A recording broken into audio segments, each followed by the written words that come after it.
खेल विभाग ने इसके निर्देश दिए हैं।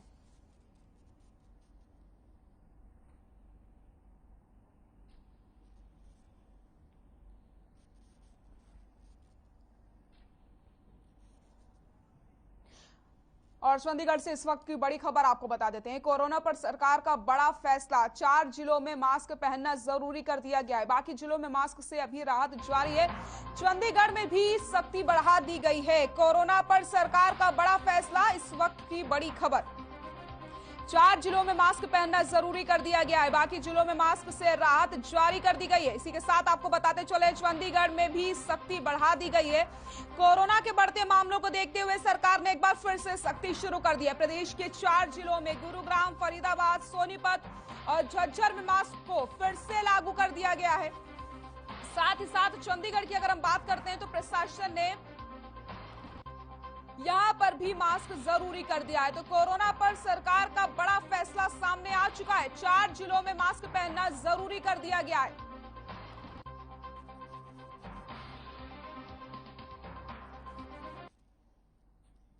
और इसी खबर पर ज्यादा जानकारी के लिए हमारे ब्यूरो चीफ प्रवीण हमारे साथ जुड़ गए हैं। प्रवीण, आपका रुख करूंगी। जिस तरीके से अब यहां पर सरकार का बड़ा फैसला आ गया है, जिस तरीके से कोरोना लगातार बढ़ता चला जा रहा है, ऐसे में अब 4 जिलों में मास्क को जारी कर दिया गया है, मास्क पहनना अनिवार्य कर दिया गया। क्या कुछ जानकारी है? जी बिल्कुल सृष्टि, देखिए अगर बात करें हम गुरुग्राम की, तो गुरुग्राम एक बार फिर से कोरोना का हॉटस्पॉट बनता दिखाई दे रहा है। क्योंकि अगर कल शाम तक की बात करें तो 198 नए केस आए, जो काफी चिंताजनक हैं। पिछले एक हफ्ते से हम अगर बात करें तो ये आंकड़ा 100 से ऊपर बढ़ता ही जा रहा है और ये 200 के आसपास पहुंच गया है। तो ये बढ़ता आंकड़ा कहीं ना कहीं एक चिंता का विषय है, जिसको लेकर के जो स्वास्थ्य मंत्री अनिल विज हैं, उन्होंने एक टीम गुरुग्राम में भेजी थी, जिसका नेतृत्व एसीएस राजीव अरोड़ा कर रहे थे। उन्होंने जब अपनी रिपोर्ट जो हालात जो है स्वास्थ्य मंत्री को बताए, उसके बाद से जो एनसीआर के 4 जिले हैं उनमें मास्क पहनना जरूरी कर दिया था, जिसमें से फरीदाबाद, गुरुग्राम, सोनीपत और झज्जर। क्योंकि इन चारों जिलों की सीमाएं जो है दिल्ली से लगती है और दिल्ली में भी लगातार जो है कोरोना के केसों में बढ़ोतरी हो रही है, जिसका सीधा असर जो है हरियाणा के गुरुग्राम और फरीदाबाद में तो बहुत तेजी से देखा जा रहा है कि जिस तेजी से यहाँ पर केस बढ़ रहे हैं वो किसी भयावह स्थिति की ओर इशारा करते हैं। इसके साथ ही अनिल विज ने मास्क जरूरी के साथ साथ लोगों से अपील भी की है कि वो सोशल डिस्टेंसिंग और सैनिटाइजर का प्रयोग करें, अपने हाथों को समय समय पर धोते रहे, ताकि आप इस कोरोना जैसी घातक महामारी से बच सके। क्योंकि कहीं ना कहीं अब लोगों को भी इस बात से डरना चाहिए, क्योंकि अगर कोरोना के केस और ज्यादा बढ़ते हैं तो कहीं ना कहीं जो पाबंदियां हैं वो लौटकर आ सकती हैं और एक बार फिर दोबारा से रोजी रोटी का संकट हो सकता है। क्योंकि 198 केस एक दिन में मिलना बहुत ज्यादा है और एक्टिव केसों की संख्या जो लगातार बढ़ रही है, उससे कहीं ना कहीं स्वास्थ्य विभाग पर भी बोझ पड़ता साफ तौर पर दिखाई दे रहा है कि इन मरीजों का इलाज कराना, इनकी निगरानी करना, एक बार से ये प्रक्रिया फिर से अपनाई जा रही है। और साथ ही ये कोशिश की जा रही है कि जिन इलाकों में ज्यादा केस मिले हैं वहां पर निगाह रखी जाए और उस इलाके में जो है टेस्टिंग का रेशो बढ़ाया जाए, ताकि जो संदिग्ध मरीज हैं उनकी पहचान की जा सके। बिल्कुल प्रवीण, देखिए अब जिस तरीके से प्रशासन यहाँ पर सख्त नजर आ रहा है, मास्क पहनना अनिवार्य कर दिया गया है गुरुग्राम में, क्योंकि लगातार आंकड़ों में बढ़ोतरी देखने को मिल रही थी। तो लोगों में क्या जागरूकता देखने को मिल रही है? क्या लोग मास्क का इस्तेमाल कर रहे हैं या फिर जो तस्वीरें हैं वो जस की तस बनी हुई हैं? जी देखिए, बिल्कुल अगर आज की बात करें तो अभी तक लोगों में इस तरह का संदेश नहीं गया है कि मास्क पहनना जरूरी है। लेकिन लगातार हम लोग भी अपील कर रहे हैं। पिछले एक हफ्ते से अगर हम देखें तो हम लगातार लोगों से कह रहे हैं कि आप अपनी जिम्मेवारी को समझिए और मास्क को पहनिए। हालांकि अब सरकार की ओर से गाइडलाइन जारी कर दी गई है कि अगर आप मास्क नहीं पहनेंगे तो आपको जुर्माना देना होगा। तो लेकिन अभी तक भी अगर बाजार की मैं बात करूं तो वहां पर इसका कोई असर दिखाई नहीं दे रहा है और कहीं ना कहीं शायद लोग इंतजार कर रहे हैं कि जब प्रशासन सख्ती करेगा और जब चालान काटने शुरू करेगा तभी लोग मास्क को पहनेंगे। लोग अपनी जिम्मेदारी को समझने के लिए बिल्कुल तैयार दिखाई नहीं देते हैं। यही कारण है कि बाजार में आज भी लोग बिना मास्क के घूमते दिखाई देते हैं। बिल्कुल प्रवीण, मैं आपसे जानना चाहूंगी, जिस तरीके से हम लगातार देख रहे हैं कि लोगों में जागरूकता की कमी है, लोग बिल्कुल भी यहाँ पर गाइडलाइंस का पालन करते हुए नजर नहीं आते, लेकिन आंकड़े यहाँ पर लगातार बढ़ते चले जा रहे हैं। अगर ऐसे में लोग लापरवाही करेंगे तो आने वाले समय में एक विकल्प मात्र फिर लॉकडाउन का ही बचता है। जी बिल्कुल, देखिए सृष्टि, कहीं ना कहीं लोगों को समझना चाहिए कि जिस तेजी से आंकड़े बढ़ रहे हैं वो खुद भी उसकी चपेट में आ सकते हैं। अक्सर जब हम लोगों से बात करते हैं तो उनका साफ तौर पर कहना होता है कि नहीं, हमें कोरोना नहीं होगा, हम डबल डोज लगवा चुके हैं, हम बूस्टर डोज लगवा चुके हैं। जबकि स्वास्थ्य विभाग कई बार ये साफ तौर पर मैसेज दे चुका है कि आपको वैक्सीन लगने का मतलब ये नहीं है कि आपको कोरोना नहीं होगा। वैक्सीन लगने का मतलब ये है कि आप के ऊपर कोरोना का अटैक ज्यादा हैवी नहीं होगा, सीवियरिटी नहीं होगी। लेकिन इस बात को लोग समझने के तैयार नहीं है, और जो वैक्सीन जो लोग लगवा चुके हैं वो साफ तौर पर लापरवाही बरतते दिखाई देते हैं। और शायद लोगों को इसी बात का इंतजार है कि सरकार और ज्यादा सख्ती करे, क्योंकि पिछली जब हमने 2 और 3 लहर में देखा कि जब सरकार की ओर से सख्ती की गई थी तो कहीं ना कहीं लोगों के सामने रोजी रोटी का संकट भी आ गया था। और पिछले 2 साल से जिस संकट से लोग जूझ रहे हैं, अब स्थिति ऐसी नहीं है। यदि एक बार और कड़ी पाबंदियां लगाई जाती हैं तो लोगों के लिए बहुत भारी पड़ेगा ये, और एक तरह से रोजी रोटी का संकट बुरी तरह से लोगों को हो सकता है। तो कहीं ना कहीं हमें समझना चाहिए कि हमें अगर कड़ी पाबंदियों से बचना है तो हम नियम का स्वतः पालन करें और कोशिश करें कि भीड़ भाड़ में जाएं तो मास्क पहने और 2 गज की दूरी बनाकर रखें, ताकि इस महामारी के दंश से हम बच सके। क्योंकि ये आपके शरीर पर ही प्रभाव नहीं करता, क्योंकि अगर ज्यादा केस बढ़ेंगे तो सरकार की तरफ से कड़ी गाइडलाइन भी लागू की जाएंगी और कड़े नियम भी लागू की जाएंगे। ये आपकी आर्थिक स्थिति को भी प्रभावित करेगा, जो कि अभी पिछले दौर से संभली भी नहीं है। तो ये हमें समझना पड़ेगा कि हमें अपने आप को बीमारी से और अपनी आर्थिक स्थिति को बचा के रखना है। तो हम स्वतः नियमों का पालन करें, तभी ये संभव है। बिल्कुल प्रवीण, बिल्कुल सही कहा आपने। लेकिन जिस तरीके से कोरोना के बढ़ते मामलों को देखते हुए यहाँ पर लगातार सरकार ने एक बड़ा फैसला ले लिया है, लेकिन अब ऐसे में जैसे आपने बताया कि लोग जागरूक अभी भी नजर नहीं आ रहे हैं, वो चीज देखने को नहीं मिल रही है कि जैसे मास्क आपको जरूर पहनना है। तो ऐसे में प्रशासन किस तरीके से निगरानी रख रहा है और प्रशासन की तरफ से अभी तक क्या कुछ कार्रवाई की गई है?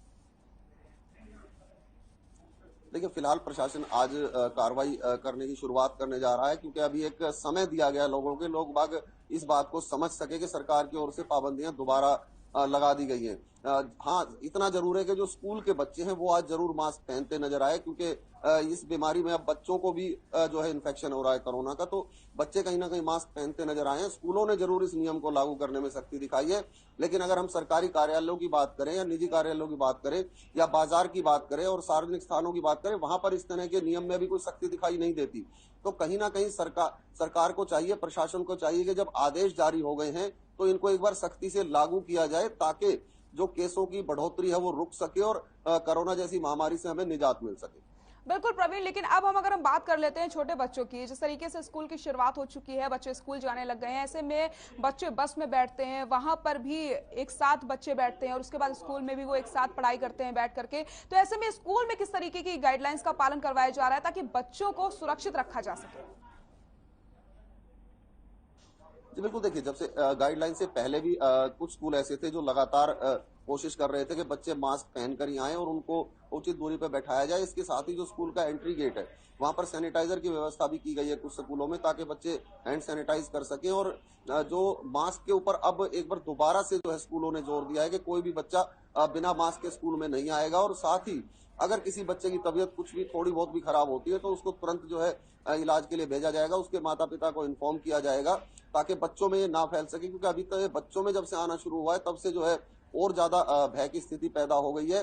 फिलहाल बच्चों को सुरक्षित रखने के लिए कोशिश की जा रही है कि समय समय पर जो है बच्चों का सैनिटाइजर किया जाए। उसके अलावा मास्क का प्रयोग पर जोर दिया जाए और बच्चों को समझाया जाए कि वो मास्क जरूर पहने। हालांकि बच्चे इस बात को समझ भी रहे हैं और अधिकांश बच्चे मास्क में ही नजर आते हैं। तो एक अच्छी बात यह है कि स्कूलों की ओर से पहल की जा रही है कि बच्चे मास्क का प्रयोग ज्यादा से ज्यादा करें। बिल्कुल प्रवीण, तो बिल्कुल ये बात आपने बिल्कुल सही कही है कि अब लोगों को जागरूक होने की जरूरत है और लोग जिस तरीके से लापरवाही बरत रहे थे वो लापरवाही अब आपको नहीं करनी है, आपको भी सावधान होने की जरूरत है। प्रवीण, बहुत बहुत शुक्रिया आपका तमाम जानकारी के लिए। यहाँ पर हम बात कर रहे थे बढ़ते हुए कोरोना रेट की। जी हाँ, लगातार कोरोना के आंकड़ों में बढ़ोतरी हो रही है, लेकिन ऐसे में अब सरकार ने बड़ा फैसला ले लिया है। 4 जिलों में मास्क पहनना अनिवार्य कर दिया गया है।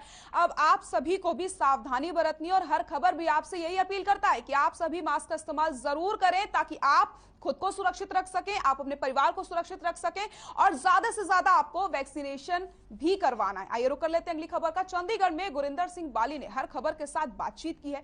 इस दौरान उन्होंने कहा कि कांग्रेस में हो रही अंदरूनी कलह अब समाप्त हो रही है। वहीं आप पर निशाना साधते हुए कहा कि भगवंत मान ने प्रदेश में जातीय कार्ड खेला है। जनरल कैटेगरी के लोगों को आखिर 300 यूनिट बिजली के बिल के ऊपर सारा बिल क्यों भरना पड़ेगा और दूसरी बिरादरी को बिल्कुल फ्री रखा गया है। और क्या कुछ कहा है गुरिंदर सिंह ने, आपको सुनवा देते हैं। नमस्कार, हर खबर देख रहे सभी दर्शकों का बहुत बहुत स्वागत है। पंजाब में आम आदमी पार्टी की सरकार बनने के बाद अगर विपक्षी पार्टी की अब बात करें, कांग्रेस की, बहुत ज्यादा फेरबदल देखने को मिल रहा है। जहां आला कमान ने कांग्रेस के पंजाब प्रदेश अध्यक्ष नवजोत सिंह सिद्धू के इस्तीफे के बाद नए प्रदेश अध्यक्ष लगाए राजा वड़िंग, और साथ ही विपक्ष नेता प्रताप सिंह बाजवा, और ऐसे कई फेरबदल देखने को मिल रहे हैं। और कांग्रेस पार्टी इस समय पंजाब में जमीनी तौर पर अपने कार्यकर्ताओं के साथ संवाद भी कर रही है और अध्यक्ष जाकर के मिल भी रहे हैं। आज इसी संदर्भ में हमारे साथ गुरिंदर सिंह बाली हैं, जो प्रदेश प्रवक्ता हैं। उनसे जानेंगे कि आखिरकार कांग्रेस पार्टी की रणनीति, या यूं कहें कि आने वाले समय में विपक्ष के तौर पर क्या रूपरेखा रहने वाली है। बाली साहब, बहुत बहुत thank you very much sir, thank you. Bali साहब, सबसे पहला सवाल, राजा वड़िंग, अमरिंदर सिंह राजा वड़िंग तीसरी बार विधायक बनते हैं और युवा प्रदेश अध्यक्ष लगाए जाते हैं, इसे कैसे देखते हैं? बहुत अच्छी तरह देखते हैं, बहुत बढ़िया तरीके से देखते हैं। यंगस्टर हैं, उनकी सोच जो है, मेरी व्यक्तिगत उनसे 2-3 दफा मुलाकात हुई है और मैंने ऑब्जर्व किया है उनको। जो मुझे लगता है कि आने वाले समय में राजा वड़िंग हमारे पीपीसीसी के जो अध्यक्ष हैं, अच्छे रिजल्ट आएंगे। जैसे वो संपर्क कर रहे हैं लोगों से, जैसे वो बात कर रहे हैं लोगों से, जैसे ग्राउंड लेवल पे जाके बात कर रहे हैं। हम ये चाहते थे कि ऐसे लोग आए जो गली गली, जो गांव-गांव, जो शहर शहर जाके लोगों से बात करें और वर्करों को खास करके मरहम पट्टी लगाएं, जो हमारे कांग्रेस के वर्कर हैं। बाली साहब, हर जगह राजा वड़िंग जाते हैं, चाहे अगर मैं बात करूं दिग्गज नेताओं की, अमृतसर जाकर नवजोत सिंह सिद्धू से नहीं मिलते, क्या अभी भी तलखी है? मुझे ऐसा नहीं लगा जैसे आपने कहा। शायद नवजोत सिंह सिद्धू जी का कहीं और प्रोग्राम था। जिस दिन इनका प्रोग्राम अमृतसर में था, शायद वो समराला में जो हमारे पूर्व जो विधायक थे, उनकी खबर लेने के लिए वो वहां आए हुए थे। ऐसा कुछ भी नहीं है जो है कि हमारे को गुटिज्म वाली बात है या कोई बात है। आज गुट है किस बात का? ये तो स्पष्ट सी बात है कि जो राजा वड़िंग हैं वो हमारे पंजाब प्रदेश कांग्रेस कमेटी के अध्यक्ष हैं। तो फिर लड़ाई किस बात की? तो लड़ाई तो कोई है ही नहीं। हम कुछ भी बना लें, कुछ भी कहें, वो दूसरी बात है। शपथ समारोह इतना डिले क्यों हो रहा है? अभी तक शपथ नहीं ली, और ना ही अभी आकर के राजा वड़िंग अपने कार्यालय में आकर के ना उन्होंने कार्यभार। मुझे ऐसा लगता है थोड़ा सा समय लगता है हर चीज के लिए। उन्होंने आना है, उन्होंने बैठना है आके। तो कुछ लोग जो हमारे बहुत सीनियर, जो हमारे थंब हैं पंजाब प्रदेश कांग्रेस कमेटी के, जो हमारे लीडर्स साहबान पुराने हैं, उनसे भी संपर्क में हैं, वो बातचीत में। और हम भी ये चाहते हैं कि सभी लोग वो आए और राजा वड़िंग को आशीर्वाद दें और पंजाब प्रदेश कांग्रेस कमेटी की बात को आगे बढ़ाएं। बाली साहब, आप बहुत पुराने कांग्रेसी हैं, बहुत दौर देखा आपने, कांग्रेस राज भी देखा, अकाली दल भी देखा, लेकिन आम आदमी पार्टी जब सत्ता में आए, प्रताप सिंह बाजवा ने भी तंज कसा। देखेंगे कि पहली कलम से 300 यूनिट बिजली फ्री करने की बात करते थे, लेकिन अब बीते 2 रोज पहले भगवंत सिंह मान ने कह दिया कि जुलाई से 300 यूनिट बिजली जो है वो माफ कर दी जाए। मैं तो अच्छा कदम कहता हूँ आम आदमी पार्टी का। मैं जो ऑपोजिशन में बैठा हुआ भी उनकी तारीफ करता हूँ कि उन्होंने अपना जो पहला कदम था वो अच्छा ये कहा, मगर कहीं ना कहीं आके बट और किंतु और परंतु लग गया। वो हमें बड़ा अफसोस हुआ कि जनरल कैटेगरी के जो लोग हैं वो कहाँ जाएंगे। क्या उन्होंने आपको वोट नहीं दी? 93 सीट्स अगर आपको आई है, 92, तो लोगों ने, सबने आपको वोट दी है ना। किसी एक जात बरादरी ने आपको वोट तो नहीं दी ना। तो फिर तो हम ये कह सकते हैं कि हमारा जो पूर्व मुख्यमंत्री थे वो बहुत बढ़िया थे, तो उन्होंने 200 यूनिट तो सब लोगों को फ्री कर दी थी। उसमें कोई जाति बात तो नहीं था कि बीसी को दी जाएगी, एससी को दी जाएगी और जनरल कैटेगरी को नहीं है। ये बहुत दुर्भाग्यपूर्ण बात है कि जब हम कोई काम करते हैं तो जातिवाद की बात को लेकर काम करते हैं। यही हमारी कांग्रेस जो है जानी जाती है कि हमारी जो कांग्रेस के अंदर भेदभाव नहीं है, हम एक ही टेबल पे बैठते हैं और ये बातचीत जो करते हैं, ये बहुत दुर्भाग्यपूर्ण है। जरूर दीजिए, अगर कोई बेनिफिट पंजाब के लोगों को मिलता है देना भी चाहिए। हमारी सरकार आई है, जो आपकी आम आदमी पार्टी की सरकार है, लोगों ने बदलाव किया है, मगर ये भेदभाव अच्छा नहीं लगा, कहीं उतरे नहीं कि जनरल कैटेगरी के लोगों को जो है बिल भरना पड़ेगा। और दूसरी जगह आपने बी बो दिया यहाँ पे कास्टिज्म का, वो हमें अच्छा नहीं लगा। और बीजेपी में आप में कोई फर्क नहीं रहा। गुरिंदर सिंह बाली, और देखिए बाली साहब ने भी यही कहा कि नए अध्यक्ष राजा वड़िंग युवा हैं, अग्रेसिव हैं, और सबसे बड़ी बात, हर कांग्रेसी के पास जाकर के उससे उसकी प्रॉब्लम जान रहे हैं, ये समझ रहे हैं कि आखिरकार कांग्रेस पार्टी कहां कमी रह गई जो 2022 विधानसभा चुनाव इतना कम मैंडेट जो उन्हें मिला। अब ये आगे चल करके देखना होगा क्या राजा वड़िंग की अध्यक्षता में कांग्रेस पार्टी पंजाब में फिर एक बार रिवाइव कर पाएगी। इसी वर्ष हिमाचल में भी चुनाव है और 2024 में लोकसभा चुनाव है और हरियाणा पंजाब का छोटा भाई कहलाता है, वहां भी विधानसभा चुनाव है। और यही कारण है कि कांग्रेस हाई कमान ने बहुत सोच समझ से एक युवा चेहरा को आगे लाए हैं। अब ये युवा चेहरा राजा वड़िंग कितने कारगर साबित होंगे, इस पर हर खबर नजर बनाए रखेगा। आप देखते रहें हर खबर। कैमरा पर्सन हरदीप के साथ मैं स्वर्ण, चंडीगढ़ से। मोहाली में बलदेव सिंह सिरसा ने लीगल माइनिंग करने वालों के खिलाफ हो रही झूठी एफआईआर के मामले में सीएम भगवंत मान के साथ बैठक करी। साथ ही साथ सिरसा ने पंजाब स्कूल एजुकेशन बोर्ड के बाहर हो रहे धरने के बारे में चर्चा की। इस दौरान हर खबर ने बलदेव सिंह सिरसा से खास बातचीत की है। क्या कुछ कहा बलदेव सिंह सिरसा ने, सुनाते हैं आपको। नमस्कार, हर खबर देख रहे सभी दर्शकों का बहुत बहुत स्वागत है। बलदेव सिंह सिरसा जो कि बीते 2.5 महीने से पंजाब स्कूल एजुकेशन बोर्ड के बाहर धरने पर बैठे हैं और बीते कल पंजाब के मुख्यमंत्री भगवंत सिंह मान को माइनिंग के सिलसिले में मिलकर आए हैं और उन्हें आश्वासन भी भगवंत सिंह मान के द्वारा दिया गया। हमारे साथ बलदेव सिंह सिरसा हैं। सिरसा जी बहुत बहुत धन्यवाद।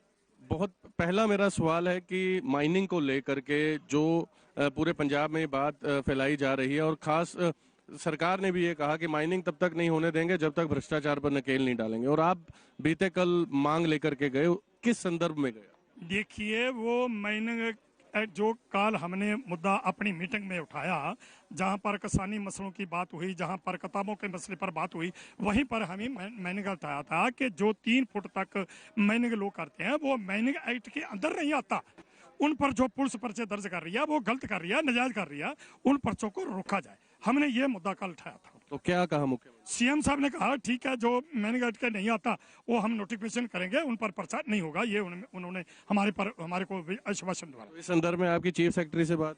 आज मैंने चीफ सेक्रेटरी, क्योंकि आज जो आप देख रहे हैं कि बहुत सारे जो लोग हैं, ये वो लोग हैं जो नजायज माइनिंग का बहाना बनाकर जिन पर पर्चे दर्ज किए गए, वो पीड़ित लोग मेरे पास आ जाए हैं। इनको जब ये मेरे पास आए तो मैंने चीफ सेक्रेटरी से बात करी और उनसे ये कहा कि कल हमारी जब सीएम से बात हो गई है तो ये लोग जो इन पर पर्चे दर्ज हो रहे हैं, इनको रोका जाए। तो उन्होंने कहा कि चीफ सेक्रेटरी ने कहा कि मैं एक आधे दिन में ही चीफ जो सीएम साहब से फाइल पर साइन करवा के फाइल भेज देता हूं, और ये माइनिंग एक्ट के अंदर नहीं आते, ये नोटिफिकेशन करवा के मैं भेज देता हूं, इनको रिलीफ मिल जाए। मेरा एक और सवाल है, आप 1.5 वर्ष तक 3 कानूनों के खिलाफ धरने पर बैठे रहे, 3 कानून वापस करवा कर आए, लेकिन इस बार जो कनक की फसल है वो बहुत सी तस्वीरें सामने आ रही हैं, अडानी और अंबानी के गोडाउन तक फसल जा रही है। आपको क्या लगता है कि किसान जो है वो क्या कारण है, उसे कैसे देखते हैं? देखिए, समझने वाली बात है। सबसे पहली बात ये, हमने कल सीएम से भी ये मुद्दा उठाया था कि वहां पर जो डुगरू गांव है, वहां पर इन्होंने एक मंडी नोटिफाई कर दी। कहां करी? जहां पर अडानी का चालू है। तो उस मंडी नोटिफाई करने से क्या हुआ कि जो वहां के आड़ती हैं, और ये उन्होंने हमारे लोगों को बलेका बनाया गया कि एफसीआई की खरीद चल रही है। तो हमने सीएम से ये मुद्दा उठाया, सीएम के पास, कि ये जो सरकार ने मंडी नोटिफाई की है, ये गलत की है। इस मंडी नोटिफाई करने से जो हमारी सरकारी मंडी है, वो 10 मंडियां तो बिल्कुल खाली पड़ी हैं और 30-35 मंडियां जिन पर असर पड़ेगा। ये एक डुगरू वाली मंडी है, नोटिफाई करने से क्यों नोटिफाई किया गया? उसने कहा कि मेरे ये ध्यान में नहीं है, अब मैं देखता हूं। वहां पर जो सारा इसकी पड़ताल करके थे, ये जो मंडी गलत नोटिफाई की गई है, इसको हम रिजेक्ट करेंगे। ये हमने उसको, तो हमने ये कहा कि इस मंडियों को, आपको ये भी बताने वाली बात है कि जो आड़ती हैं वो पता नहीं किस बात के मतलब के आके दबाव में आके, जहाँ किस कारण उन्होंने हमारे किसानों को जो वहां पर ट्रालियां लेके जा रहे हैं, वो आड़ती भेज रहे हैं, आड़ती भेज के वहां पर मंडियां तुलवा रहे हैं। और हमने ये सीएम को कहा कि ये एक बहुत बड़ी साजिश है, हम ये नहीं होने देंगे। जेकर आप इसको नहीं करोगे तो फिर हम जो है एजिटेशन करेंगे, हमारे सिर होंगे और आपकी लाठी होगी, जेकर आप ये ऐसे नहीं रोक। बलदेव जी, ये कहीं ना कहीं इम्पैक्ट ये तो नहीं है कि जो किसान आगू थे राजनीति में, जिन्होंने चुनाव लड़ा, वो कहीं ना कहीं किसानों के मन में ये आ गया कि हमारा इस्तेमाल किया गया? देखिए, जेकर सभी के मन में ये बात होती, जो 25 मार्च को हमने यहाँ पर इकट्ठ किया, आपने देखा था कितना बड़ा इकट्ठ था। जेकर किसानों के मन में ये होती कि किसानों ने हमारे साथ किया, हाँ, उन लोगों का ये मन के जो है वो गुस्सा है जिन्होंने इलेक्शन लड़िया, हमारे पर नहीं है। हमने ना तो इलेक्शन लड़ी है, ना हम इलेक्शन लड़ने वाले हैं, इसलिए हमारे पर गुस्से कैसे होंगे। वो हमारे साथ हैं और हम उनके साथ हैं, इसीलिए लखीमपुर खीरी वाला भी जान सारे। मेरा आखिरी सवाल है, 2.5 महीने से आप यहाँ बैठे हैं, नई सरकार भगवंत सिंह मान ने कोई आश्वासन नहीं दिया इस सिलेबस को लेकर के जिसकी मांग आप करते हैं? बिल्कुल आश्वासन दिया, मैंने कल भी मुद्दा उठाया, सीएम के पास उठाया और सभी किसान जथेबंदियां मेरे साथ हैं, तो उन्होंने भी ये कहा कि ये जो 2.5 महीने से वहां पर बैठा है तो आपने आज तक इसका फैसला किया। उसने कहा कि जो शिक्षा मंत्री हैं उनकी ड्यूटी लगा दी है और वो इनके मतलब के जो दोषी हैं उन पर पुलिस पर्चे दर्ज होंगे, जल्दी होगा। बहुत बहुत शुक्रिया। ये थे हमारे साथ बलदेव सिंह सिरसा, और जिन्हें खास तौर पर पंजाब के अलग अलग धड़ों के नेता यहाँ पर मिलने आ रहे हैं, खास तौर पर जो माइनिंग का काम करने वाले हैं। और इसी संदर्भ में मुख्यमंत्री के समक्ष बलदेव सिंह सिरसा ने बीते कल मांग भी रखी कि जो 3 फुट तक माइनिंग के अप्रूवल है उस पर खास तौर पर नोटिफिकेशन देनी चाहिए, क्योंकि 3 फुट तक माइनिंग करने वाले जो हैं वो माइनिंग लॉ के अंतर्गत नहीं आते हैं। और आश्वासन भी मिला है, चीफ सेक्रेटरी की तरफ से आश्वासन भी मिला है। अब ये देखने वाली बात होगी कि आगे चलकर कि क्या भगवंत सिंह मान इन मांगों को मानते हैं या केवल आश्वासन देकर ही रह जाते हैं। आप देखते रहे हर खबर। कैमरा पर्सन हरदीप के साथ मैं स्वर्ण, मोहाली। फरीदाबाद के सेंट्रल थाना इलाके में पार्किंग विवाद को लेकर के 2 पक्षों में झगड़ा हो गया। वहीं आसपास के लोगों ने दोनों को समझा बुझा करके मामला शांत करवा दिया, लेकिन एक पक्ष सागर ग्रोवर जब अपनी गाड़ी से ऑफिस के लिए जा रहा था तो सेक्टर 12-15 की रेड लाइट पर दूसरे पक्षकार से पीछा करके 5 युवकों ने सागर ग्रोवर पर हमला कर दिया। ताबड़तोड़ लाठी डंडों और हाथ घूसों से सागर ग्रोवर पर हमला किया गया। वहीं मौके पर 2 पुलिसकर्मी भी मौजूद थे, लेकिन वो तमाशबीन बने रहे। ये पूरी घटना रेड लाइट पर लगे सीसीटीवी कैमरे में कैद हो जाती है। पुलिस ने नामजद सभी आरोपियों के खिलाफ मारपीट और जान से मारने की कोशिश के आरोप में कई धाराओं में मामला दर्ज करके कार्रवाई शुरू कर दी है।